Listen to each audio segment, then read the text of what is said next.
신명기 12장 1절에서 7절 말씀을 우리 같이 합독합니다.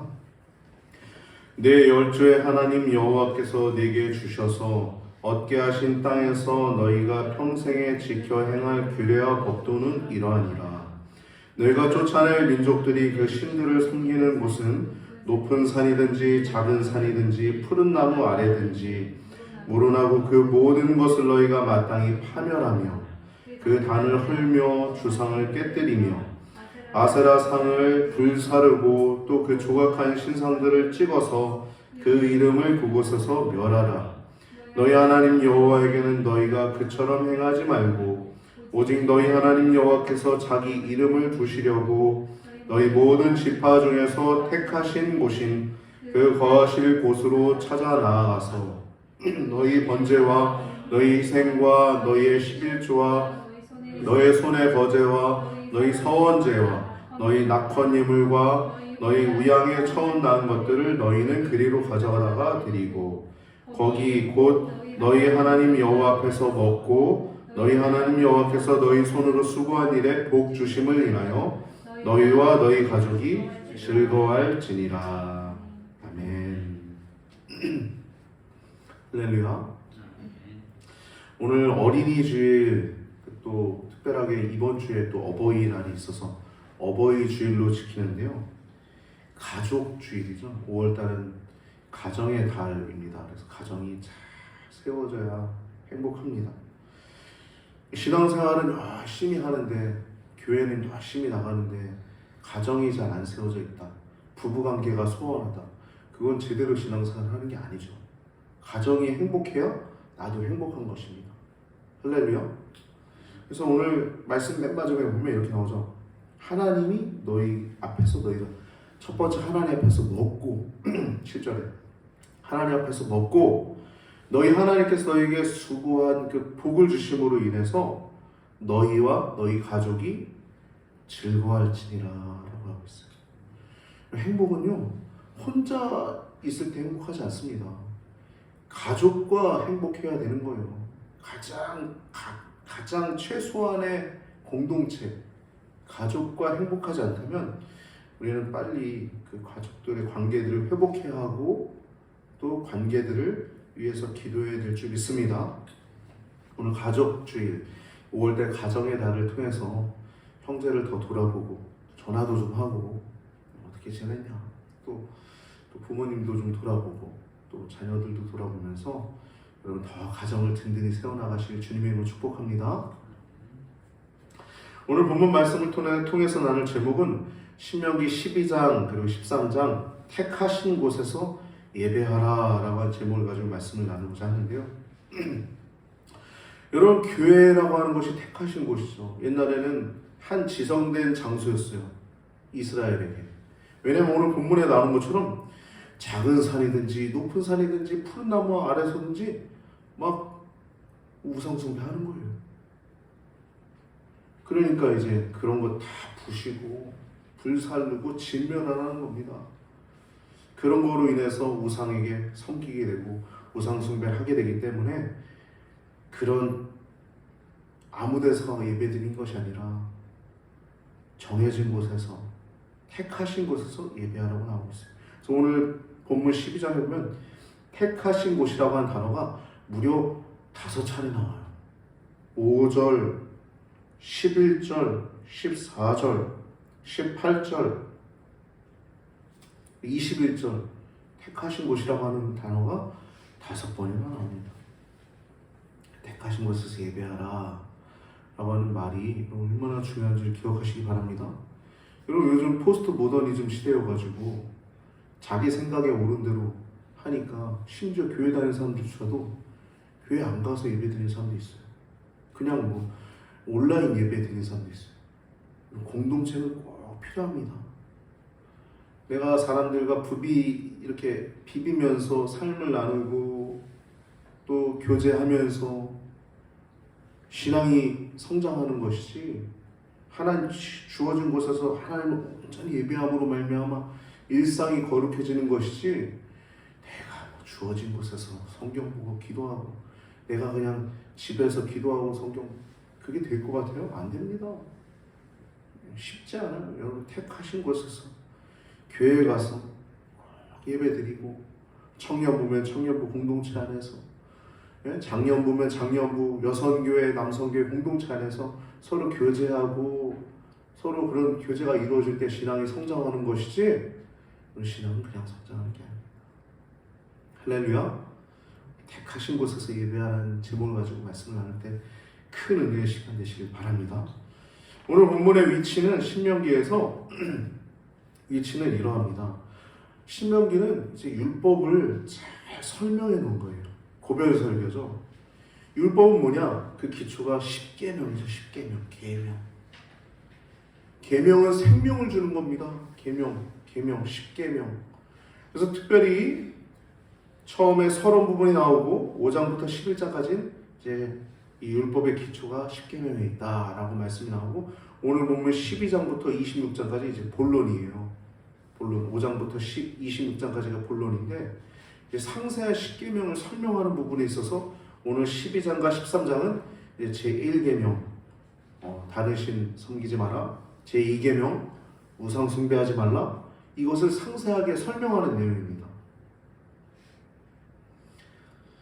제1계명은 이제 다른 신을 두지 말라는 거죠. 오늘 보면 12장 1절부터 28절까지의 말씀입니다. 그러니까 우상을 다 이제 회파하고 다른 곳에서 섬기지 말고 택한 곳, 하나님이 중심적으로 얘기한 내용이 나와요. 택한 곳에서 예배하라. 여러분 요즘은 어때요? 우리 한국 교회 그 이단 이렇게 딱 정죄하는 그런 부분들이 교단이 있죠. 먼저 첫 번째 교단이에요. 교단에서 총회에서 이단으로 교리하는 부분이 있어요. 얘는 이단이야. 이만희 얘는 이단이야. 하나님의 교회 이단이야. 박옥수 이단이야. 뭐 이런 교단에서 이단을 정죄하는 부분들이 있습니다. 각 교단, 감리회, 성결교, 순복음, 장로교 이런 것들이 잘 되어 있는 교단들이 있죠. 이 교단에서 첫 번째 이단을 교리합니다. 다른 데서 예배하지 말라는 거. 그런 데 가서 예배하면 안 된다는 거. 이해되시죠? 그런 것뿐만 아니라 아주 오래된 단체들이 있죠. 그 가운데 뭐 이단을 이제 딱 주시하고 계속 전문적으로, 교회가 그런 것까지 못 하거든요. 기자 파견하고 가서 이렇게 염탐하고 거기 뭘 잘못됐는지 분석하고 그런 것들을 하는 그 개인들이 있고 단체들이 있거든요. 그런 게 필요합니다. 그런 게 있어야 제대로 된 예배를 드릴 수 있는 거예요. 할렐루야. 택하신 곳에서 예배하라는 말씀이 바로 그런 겁니다. 이단으로 빠지는 경우도 있거든요. 성경책 똑같이 들고 나가는데 십계명 변개시키고 자기 마음대로 막 신앙생활하고 뭐 11조 안 들어도 상관없다 막 공개 석상에서 얘기하고 이상한 사람들이 있습니다. 하나님 말씀에서 권위가 나오는데 그 말씀 자체를 변개시키는 사람들이 있어요. 그러면 큰일 나죠. 여러분 이 말씀은요 오늘 본문에 나오지만 우리에게 선물입니다. 기프트. 어린이날 선물 주잖아요. 기프트. 어린이날 옛날에 과자 봉지 선물도 주고 그랬는데 우리 성도에게 가장 큰 선물은 뭡니까? 성경책입니다. 할렐루야. 성경이에요. 성경. 하나님 말씀. 이 규례와 법도 십계명, 성경책, 하나님이 계시되고 하나님을 알려주시고 하나님과 더불어 살아갈 수 있도록, 하나님과 동행할 수 있도록 인도하는 이 십계명이 우리에게 선물입니다. 오늘 본문 1절을 보면 내 열주에 하나님 여호와께서 내게 주셔서 얻게 하신 땅에서 너희가 평생에 지켜 행할 규례와 법도는 이러하니라 라고 얘기하고 있어요. 1절을 조금 분석해보면 내 열주의 하나님이라고 그러죠. 아브라함의 하나님이라는 겁니다. 아브라함의 하나님. 아브라함 때문에 너희가 택함 받았다는 겁니다. 이스라엘 하나님이 특별하게 택하신 거죠. 내 열주의 하나님께서 이제 땅에 들어가게 하셨죠. 백성뿐만 아니라 땅에, 가나안 땅에 들어가게 하셨는데 거기서 선물을 주신 거예요. 너희가 평생에 지킬 규례와 법도를 주셨다. 여러분, 우리가 뭐 예를 들어 미국에 가서 살아요. 먼저 필리핀에 가서 살아요. 혹은 어디 뭐 일본에 가서 살아요. 그렇다 할지라도 어느 땅에서 가서 사는 게 중요한 게 아니에요. 가장 중요한 건 우리가 무엇을 간직하며 살아가는 것이 중요한 것입니다. 근데 여기 지금 말씀 보면 너희가 평생에 지켜야 할 규례와 법도라고 얘기하고 있어요. 이것이 기프트입니다. 선물이에요. 종합 선물 세트입니다. 성경책이. 할렐루야. 우리 서로 인사합시다. 성경책 가리키면서 선물입니다. 선물입니다. 선물입니다. 성경책이 선물이에요. 선물. 우리 전도사님이 권영숙 집사님 성경책 선물해줬다고 이거 만났을 때도 집사님이 얘기하시던데, 성경책은 선물입니다. 최고의 선물이에요. 선물. 할렐루야. 선물이에요. 선물. 우리에게 가장 큰 선물입니다. 선물. 규례와 법도는 그런 선물입니다. 이 규례와 법도를 요약하면 이제 10계명으로 요약이 되죠. 계명. 10계명 보면 10가지 계명 계속 우리가 예배 때마다 이제 읽으니까 저도 외웠는데, 1계명 다른 신 섬기지 말라. 2계명 우상 숭배하지 말라. 3계명 망령되이 걷지 말라. 4계명 안식일 잘 지켜라. 5계명 부모 잘 존경하고 부모님. 6계명 살인하지 말고. 7계명 간음하지 말고. 8계명 도둑질하지 말고. 9계명 거짓 증거하지 말고. 10계명 탐내지 말라라는 말씀. 이게 선물입니다. 선물. 이대로 지켜야 행복한 거예요. 그 가운데서 오늘 12장과 13장은 1계명과 2계명을 말하고 있는데 어떻게 지킬 것인가를 말하는 거예요. 어떻게 다른 신 섬기지 않을 수 있을 것인가? 성경은 이렇게 얘기하고 있어요. 제의를 중앙에 집결하라. 그러니까 성경이 아니라 교회를, 오늘날로 말하면 교회죠. 교회를 중심으로 살라는 거예요. 오늘날로 얘기하면 그러니까 택하신 곳에 가서 예배하라는 거잖아요. 택하신 곳에 가서. 옛날에는, 요즘도 그렇죠. 교회를 가까이 이제 이사를 하죠. 교회가 좀 멀리 있으면 교회 가까이 이사해서 살잖아요. 그게 말하는 겁니다. 신앙생활 잘 하려면 교회 가까운 데로 와서 예배를 드리고, 그래 교회에 더 신앙생활하기, 하나님 중심으로 살아가기 더 편리하도록 하는 것입니다. 이것은 오직 여호와 하나님만 섬기게 하기 위함입니다. 그래서 12장 보면 제1계명을 지키기 위해서 어떻게 실천할 것인지 택한 장소에서 예배하는 것입니다. 여러분, 이방 종교는요, 이방신은 계시에 의존하는 종교가 아닙니다. 우리 기독교, 우리 하나님을 믿는 이 종교, 이스라엘이 믿었던 하나님은 계시의 종교예요. 계시. 볼 개자, 열 개자, 볼 시자, 열어서 본다는 겁니다. 하나님 우리에게 계속 말씀하신다는 거예요. 성경을 통해서, 상황과 환경, 사건을 통해서, 때로는 꿈을 통해서, 또 혹은 믿는 자를 통해서 계속 계시하신다는 겁니다. 그러니까 이방인은 그 계시가 없어요. 계시. 뭐 어떤 거를 뭐 그냥 자기가 원하는 거 만들어 놓고, 풍요의 신 만들어 놓고, 비 잘 내리게 해주세요. 아이 잘 낳게 해주세요. 풍요의 신. 이렇게 뭐 이방신은 그랬던 거예요. 근데 우리 기독교, 이스라엘의 종교는, 하나님을 믿는 종교는 계시의 종교라는 겁니다. 성경이 계시. 성경뿐만 아니라 우리 삶 속에서 하나님 계속 말씀하시죠. 계속 말씀하십니다. 계속. 여러 가지 방편을 통해서. 성령의 음성을 들어야 예수 믿는 맛이 난다라고 하는 말씀 보면, 책을 보면 서삼정 목사님께서 첫 번째 하나님께서 우리에게 성경을 통해서 말씀하시고, 상황을 통해서 말씀하시고, 사건과 또 사람들을 통해서 말씀하신다. 꿈을 통해서 말씀하신다 하고 있죠. 그래서 5절 말씀 보면, 오직 너희 하나님께서 여호와께서, 너희 하나님 여호와께서 자기 이름을 부시려고 모든 지파 중에서 택하신 곳에 너희가 찾아 나아가라고 얘기해요. 찾아 나아가라. 이런 내용이 택한 곳이라고 하는 단어가 11절, 14절, 18절, 21절 5회나 등장합니다. 거기 계시다는 겁니다. 거기 계시다. 즉 우리가 일상에서도 주님과 동행하기 위해서, 일상에서 주님과 동행하며 거룩함을 맛보기 위해서는 택한 장소에서 먼저 하나님의 거룩함을 경험하면서 시작하는 겁니다. 일이 있을 때 기도는 달려가고, 또 매주 주어진 교회에 가서 예배드리고, 그것이 하나님을 경험하면서 거룩함이 시작되고 하나님과 동행함이 시작되는 것입니다. 그래서 이것이 제1계명을 지키는데 가장 중요한 것이 택한 장소에서 예배하는 것입니다. 할렐루야.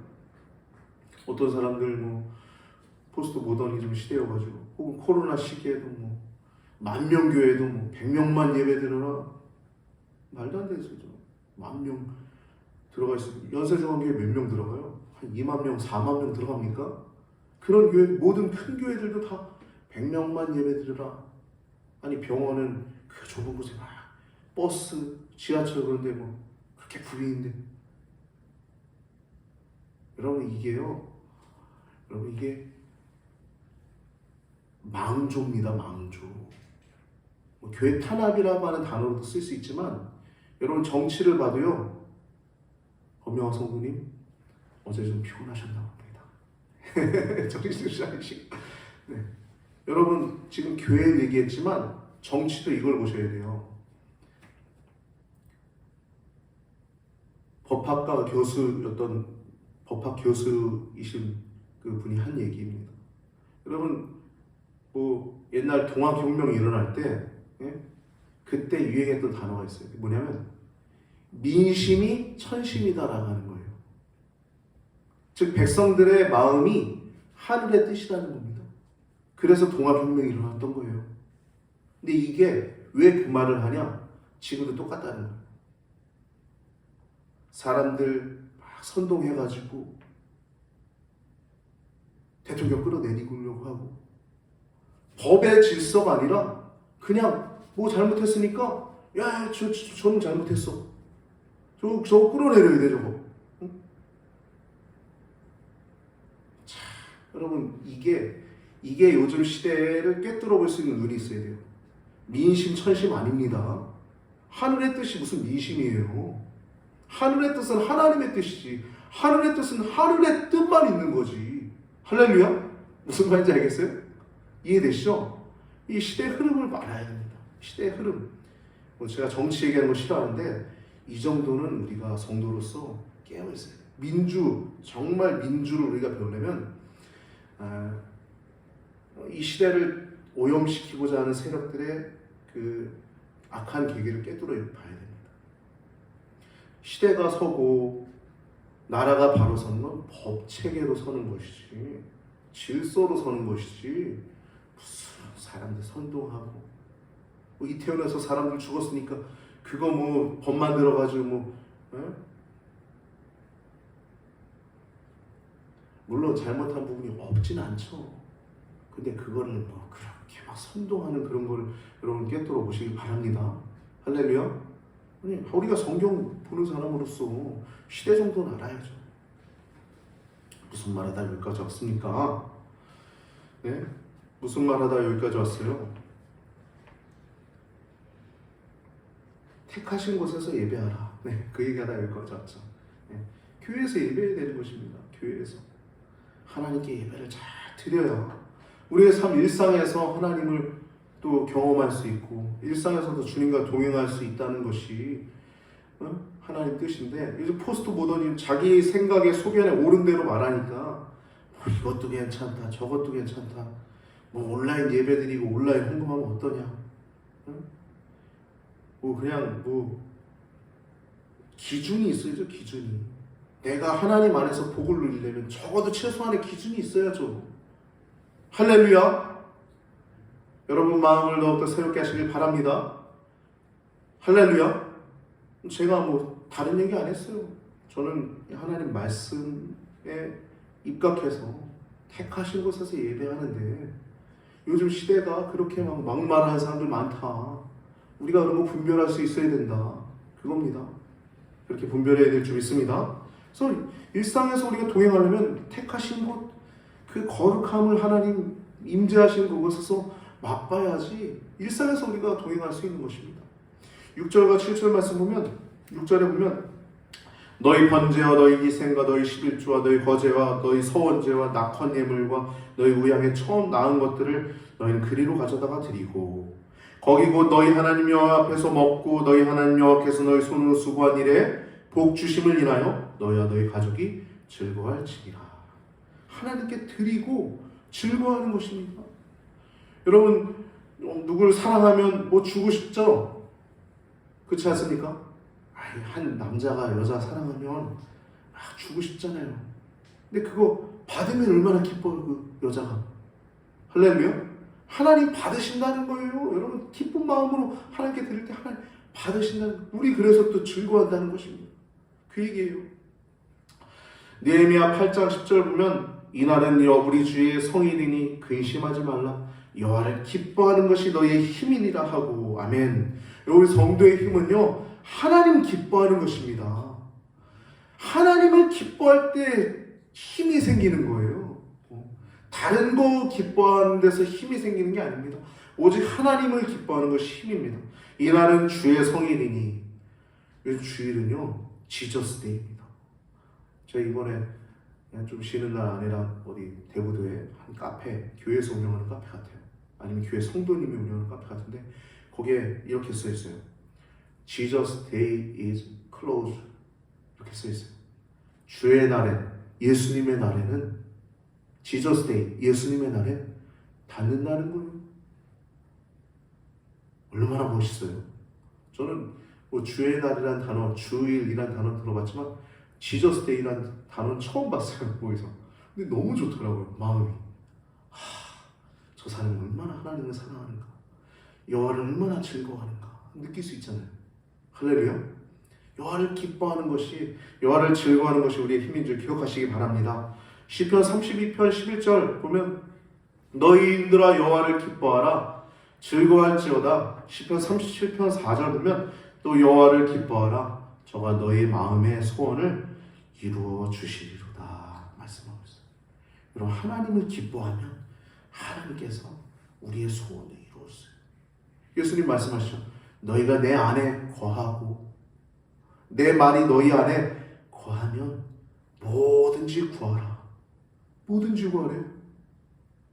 그러면 이루리라. 하나님 안에 거하면서 구하는 것들이 있겠죠. 하나님 이루어진다는 것입니다. 여호와 안에서 우리는 모든 것을 성취할 수 있습니다. 기도 응답 안 되는 것도 응답이에요. 여러분 한번 생각해 보세요. 저도 돌이켜서 생각해보면 뭔가 내가 되게 원했는데 안 된 거 있어. 근데 돌아보면 그게 또 오히려 그것도 은혜였어 라는 것도 있어요. 여러분도 그럴 거예요. 여러분도 이게 꼭 응답받았으면 좋겠어 라고 하는 생각하는 것도 있어요. 이렇게 됐으면 좋겠어 라고 생각하는 게 있어요. 여러분 생각대로. 근데 그게 안 됐어. 근데 그게 돌아보면 다행이야. 이런 것들이 있을 겁니다. 무응답도 응답이고요. 또 안 된 것도 응답이고 또 때가 돼서 하나님께서 응답하실 것도 있어요. 또 우리는 언제나 즐거워할 수 있는 거예요. 왜? 기도함으로. 하나님께 그냥 붙어 있음으로 그냥 즐거워하는 겁니다. 할렐루야. 그리고 저도 이렇게 무표정으로 이렇게 있다가 살짝 눈가만 살짝 이렇게 하면 얼굴이 달라 보이잖아요. 제 얼굴에 좀 주목해 보실래요? 여러분 제가 이번 주에 좀 거울을 좀 봤어요. 그러면서 좀 한번 해봤어요. 가만히 이렇게 있는 표정이랑 살짝 여기 살짝 찡그려봐요. 완전 달라요. 완전 달라요. 예수 믿는 기쁨이 저는 그거라고 생각합니다. 그냥 멍 때리고 있는 게 아니라 살짝 여호와를 즐거워하세요. 거울 한번 보세요. 여러분 웃는 얼굴 얼마나 예쁜지 몰라요. 저도 웃는 얼굴 보니까 이렇게 멋있네 그런 생각을 해요. 할렐루야. 여러분 웃는 모습이 얼마나 예쁜지 아세요? 지금도 웃는 모습 제가 앞에서 보는데 너무 예뻐요. 무표정보다 여러분 살짝 이렇게 여기만 살짝 찡그리면 돼요. 여기만 살짝 여기만 살짝 찡그리면 하회 탄 얼굴이 됩니다. 하나님의 은혜 안에서 여호와를 기뻐하는 그 은혜가 여러분과 삶 가운데 저의 삶 가운데 있게 되길 바랍니다. 더 충만하게 있게 되길 바랍니다. 여호와를 기뻐하는 것이 우리의 힘입니다. 그래서 즐거워할지어라 이 말은 12절에도 나오고 있어요. 12절에도 하나님을 예배하며 즐거워하는 것은 매우 중요합니다. 이것이 신앙의 핵심입니다. 하나님을 즐거워하는 것. 우리가 항상 기뻐하라 라는 그 말씀에서 우리는 늘 그 영감을 얻어야 됩니다. 하나님 안에 있음으로 말미암아 우리는 기뻐할 수 있는 거예요. 하나님 우리가 행복하길 원하십니다. 여러분 되도록이면 더 웃으세요. 여러분 또 저도 앞으로 더 웃을 겁니다. 제 웃는 얼굴 많이 보게 될 겁니다. 할렐루야. 여러분 웃으세요. 웃으세요. 이게 뭐 긍정의 힘, 뭐 그런 심리주의 그런 게 아니라 하나님 안에 있을 때 하나님 안에서 하나님을 즐거워하기 때문에 하나님을 신뢰하기 때문에 웃을 수 있는 것. 그런 믿음이 더 여러분 가운데 깊이 박히기를 주님의 이름으로 축복합니다. 주님의 이름으로 축복합니다. 13절과 14절 말씀 보면 아무 데서나 예배 드리지 말고 하나님께서 택하실 그곳에서 번제를 드려라. 예배를 드리라는 겁니다. 이방인들은 수많은 신상들을 놨어요. 다신주의죠. 하나가 아니었어요. 신도 여러 가지 수많은 신들이 있었습니다. 이스라엘은 유일신주의였어요. 유일신 하나님 한 분만. 그것처럼 예배의 장소도 단일화했던 것입니다. 단일화했던 것입니다. 오늘날은 여러분 예수님께서 말씀하셨죠. 두세 사람이 내 이름으로 모인 그곳에 나도 그들 중에 있다라고 말씀하시잖아요. 여러분 속회라고 하는 모임, 두세 사람이 7, 8명이 이렇게 모여가지고 그룹으로 우리가 감리교는 속회가 잘 돼 있잖아요. 그 모이는 곳에 주님의 이름으로 모였고 주님을 사모하는 그 자리엔 예수님 그 자리에 계십니다. 할렐루야. 그래서 여러분 속회도에 열심히 모이시길 바랍니다.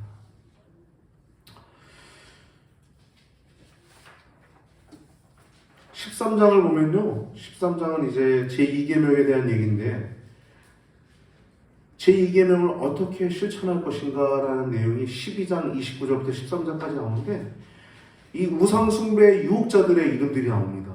첫 번째 거짓 선자들, 두 번째 꿈꾸는 자. 여러분 꿈꾸는 자는요, 저는 그렇게 생각합니다. 뭐 꿈이 뭐 너무 꿈을 얘기하고 꿈을 해석해 주는 걸 잘못됐다라고 얘기하는 사람도 있을 수 있는데 저는 꿈은요, 하나님이 주시는 꿈은 분명히 있다고 봅니다. 실제 있어요. 오늘 우리 전도사님 앉아 계신데 얼마 전에 우리 사모님이 꿈을 꿨어요. 전사님이 오셔서 예배를 드리더라. 오신다고 하셨고, 네. 그리고 예전에 남근영 목사님 기억하시죠? 우리 교회 개척 안 될 때, 네? 개척이 안 돼서 전도사 이름으로 여기도 감리교가 아니라 장로교 간판 달고 그냥 1년을 하려고 그랬어요. 내년에 허락해주면 내년에 목사 안수 받고 감리교로 바꿔서 해야겠다. 근데 우리 사모님이 꿈을 꿨어요. 남근영 목사님이 만나서 저랑 수고했다고 약속하는 꿈을 꿨다는 거예요. 여러분 하나님이 주시는 꿈도 있습니다. 할렐루야. 특징이 있어요. 근데 여러분 두 가지만 생각하면 돼요. 하나는 선명하다. 선명합니다.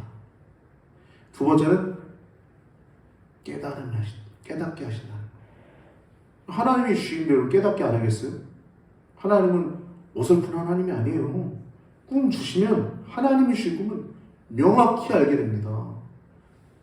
미래를 말씀하시고 위로하시고 격려하시는 건지, 혹은 책망하시고 너 그렇게 살면 큰일 나, 아주 부드러운 말씀으로 우리에게 성경 말씀을 통해서 말씀하시지만 꿈을 통해서, 사건을 통해서도, 상황을 통해서도 믿는 사람을 통해서도 하나님 계속 말씀하셔요. 제가 이 얘기를 왜 하냐면 지금 여기 우상숭배 유혹자들 가운데 꿈꾸는 자도 나오기 때문이에요. 이 꿈꾸는 자는 특징이 있어요. 결국엔 알지 못하는 신호로 인도하는 거예요. 여러분, 꿈을 하나님이 주시는 꿈도 있는데 그 꿈을 해석해 주는데 알지 못하는 신호로 인도하는 건 아니잖아요. 이해되시죠? 제가 이 얘기하는 이유를 기억하시고, 뭐 하나님 주신 꿈을 꿨을 때 여러분 그냥 즉각 물어보면 됩니다. 주님, 무슨 뜻이죠? 물어보면 바로 깨닫게 하시는 것도 있어요. 근데 어떤 꿈은 시간이 좀 지나서 깨닫게 되는 경우도 있습니다. 훈련하면 돼요. 저도 한때 잠깐 되게 많은 꿈을 주실 때가 있었는데 그때 훈련을 본격적으로 시키시고 지금 간간히 꿈을 주시는데, 여러분 어려운 거 아닙니다. 주님이 여러분과 동행하시는데 다 알게 하시고 깨닫게 하십니다. 계시의 종교에 우리 기독교는 하나님 알게 하시고 깨닫게 하시고, 안 보이는 없는 신이 아니라 정말 살아계시고 우리에게 늘 말씀을 주시는 살아계신 하나님을 믿기 때문에 우리는 그런 계시 종교를 기억하시기 바랍니다. 첫 번째 거짓 선자, 두 번째 꿈꾸는 자, 세 번째 가족들이에요. 가족들이 왜 나오냐? 이 가족들 가운데서도 형제, 아내, 친구 가운데서도 우상을 숭배하게 만드는 사람도 있었던 거예요. 그러니까 그런 사람들은 그냥 죽여버리는 거예요. 가족일지라도. 무섭죠? 오늘날도 이단에 빠진 사람들 돌아오기 쉽지 않습니다. 한두 번 권면한 후에 멀리 해야 돼요. 너무 가까이 하면 안 됩니다. 한두 번 권면하고 멀리 해야 됩니다. 기도해 줘야겠죠. 가족들이면. 그렇게 신앙생활 하다 죽으면 생각해보세요. 이만희 믿고 구원받을 수 있겠어요? 못 받아요. 장길자 하나님 어머니 믿고 구원받을 수 있겠어요? 못 받아요. 그 시간, 돈, 봉사, 그 마음, 젊음 다 어떤 거죠. 기도해 줘야 됩니다. 그런 형제, 가족들이 있다면 가슴이 찢어지죠. 지금 옛날처럼 죽여버릴 수는 없죠. 옛날에 우상숭배하는 자들 다 죽여버리려고 했는데 그러서는 안 되죠. 네. 성읍도 얘기가 나옵니다. 가까운 성읍에서 우상숭배할 경우엔 이게 영향이 있는 거죠. 그래서 우리가 키워 축제도 반대하는 이유가 대낮에 그것도 사람들 많이 다니는 곳에서 그렇게 옷을 입고 그렇게 막 나눠주고 그러니까 지나가는 어린아이들이 보고 영향받을까봐 하지 못하도록 하는 거잖아요. 이 그런 성읍들은 다 진멸하라는 말씀이 나오고 있습니다. 그래서 꿈꾸는 자, 거짓 선자, 가족들, 성읍, 이런 자들의 특징의 악은 너희가 알지 못하는 다른 신들을 섬기자라고 하는 거예요. 즉 인간이 마땅히 순종할 도에서 벗어난 것, 악을 행하자라고 하는 것입니다. 십계명에서 벗어난 것, 이것입니다. 이것이 제2계명 우상 숭배하지 말라는 이 말씀. 우상 숭배를 하지 않기 위해서는 그것들을 제거하고 그것들을 철저하게 진멸하라는 말씀이 13장에 나오고 있습니다. 여러분, 오늘 본문에 가나안 땅에 이 광야에서는 지금 가나안 땅 들어가기 전이잖아요. 광야에서는 하늘만 바라보고 살았던 족속이었던 거예요. 하늘만 바라보면서 순종을 습득했어요. 근데 이제 가나안 땅에 들어가면 그 자연을 바라보면서 그 땅에서 나는 풍요로움으로 인해서 하나님만 바라봤던 광야가 아니라 이제 풍요로움 보면서 다른 신을 섬길 수도 있는 위험 요소가 존재하고 있었기 때문이에요. 그래서 택하신 장소에서 예배하도록 한 것입니다. 택하신 장소에서만. 여러분, 교회를 더욱더 사랑하시길 주님의 이름으로 축복합니다. 또 성경을 더욱더 사랑하시길 주님의 이름으로 축복합니다. 특별히 우리가 말씀 마지막 나누고자 하는 내용은 스가랴 4장 11절에서 14절 말씀 우리가 좀 나누고자 하는데요. 두 감람나무가 나옵니다. 스가랴서의 네 번째 환상인데요. 스가랴가 물어봐요. 천사에게. 내가 그에게 물어가로되 등대 좌우의 두 감람나무는 무슨 뜻이니까 하고, 그러니까 대답해 줍니다. 가로되 이는 기름 발리운 자 둘이니 온 세상의 주 앞에 모셔서는 자니라. 아멘. 이게 무슨 말이냐면요, 두 감람나무가요 두 사람을 뜻한다고 얘기를 해요. 이게 주소서를 보면 그 당시에 이제 대제사장 여호수아와 그리고 스룹바벨, 총독 스룹바벨을 뜻한다고 얘기를 하고 있습니다. 총독 스룹바벨. 여러분 여기 말씀 보면 기름 발리운 자 둘이라고 그러죠. 두 감람나무. 두 사람을 두 감람나무로 묘사를 해요. 이건 뭐냐면 기름 발리운 자. 이건 뭐냐면 그 다음 내용 14절, 스가랴 4장 14절에 이 말의 대답이 딱 포인트입니다. 세상의 주 앞에 모셔 서 있는 자들이다. 이게 무슨 말이냐면요. 주 앞에 있는 거예요. 서 있는데 주님 앞에 딱 서 있는 겁니다. 이게 무슨 말이냐? 하나님께서 뭐라고 딱 말씀하실 것을 대기하고 있는 상태입니다. 뭐라고 말씀하시든지 간에 즉각 순종할 상태. 이게 주 앞에 서 있는 두 감람나무 얘기하는 겁니다. 이게 스가랴서에 나오는데요. 요한계시록 11장에 두 증인 얘기 나올 때도 두 감람나무라고 두 촛대라고 얘기를 하나. 그들도 똑같은 거죠. 주님의 말씀에 순종하고자 하는 의지가 있는 자들. 여러분 그렇게 주님께서 말씀하시면 즉각 순종할 수 있는 준비가 되어 있는 자들 되시길 주님을 축복합니다. 택하실 장소에서 예배하는 사람은 하나님께서 뭐라 말씀하시든지 간에 늘 순종하고자 하는 의지가 있는 자들이 복받는 심령입니다. 여러분 그래서 다윗이 위대한 일을 행했죠. 하나님을 모욕하고 저주하고 있는 골리앗을 향해서 나아갔을 때 준비 탁 해가지고 나아갔을 때 그를 죽여버리고 칼로 그 목을 댕강해서 하나님의 이름을 모욕한 그 자를 머리를 피 질질 흘리고 있는 머리를 탁 들고 걸어오지 않습니까? 두 감람나무같이 순종할 수 있는 여러분과 제가 되길 바랍니다. 여호수아 갈렙이 모든 사람들이 다 막 벌벌 떨고 있을 때 약속 붙들고 두려워 말라 저희는 밥이라 하면서 즉각 순종하고자 했던 여호수아 갈렙처럼 여러분 믿음은요 순종하고자 하는 자에게 하나님이 더하시는 것입니다. 더욱더 순종함으로 기적을 맛보고 믿음으로 믿음의 집사님, 믿음의 성도님, 믿음의 원사님, 믿음의 우리 목회자들 되시길 주님의 이름으로 축복합니다. 축복합니다.